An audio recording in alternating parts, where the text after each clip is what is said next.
right, thanks for the update, Brandon. The prosecution calling its final witness today in the case of the Troy man who's charged with murder and the death of his 4-month-old son. Jennifer Lewke has been following that murder retrial from the start, and she's live right now outside the Rensselaer County Courthouse with continuing coverage on what's happening. Jen?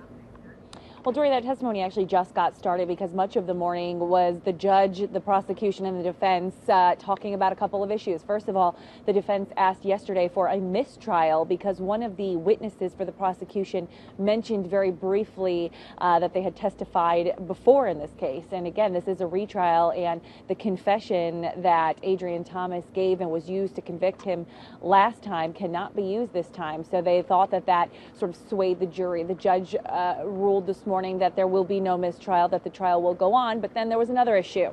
A couple days ago, when my photographer and I were standing out here, we were approached by a man who gave us one of these posters. We didn't think much of it, and we went on. It says Adrian Thomas is innocent.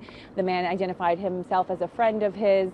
And this morning in court, though, the district attorney's office provided the judge with one of these and said that they had been posted around the courthouse, and they were worried that the jury members may have seen them. So the judge closed the courtroom, talked to all the jury members, and then again decided to proceed with the trial. So obviously not overly concerned about these posters. But so now on the stand right now is the medical examiner for Rensselaer County, Dr. Michael Sikorica. He conducted the medical exam on baby Matthew, the 4.5-month-old, in 2 days after he passed away, and the prosecution is asking him questions about that exam. Michael Sikorica's final determination was that the baby died of blunt force trauma to the head, and the prosecution maintains that it was the responsibility of his father, who shook the baby, threw the baby down on the bed, and the baby fell off and onto the floor. The defense will cross-examine Mr. Sikorica this afternoon, most likely, and then the prosecution's case will rest, and it'll be the defense's turn. We will be here, and we'll bring you any updates as we get them.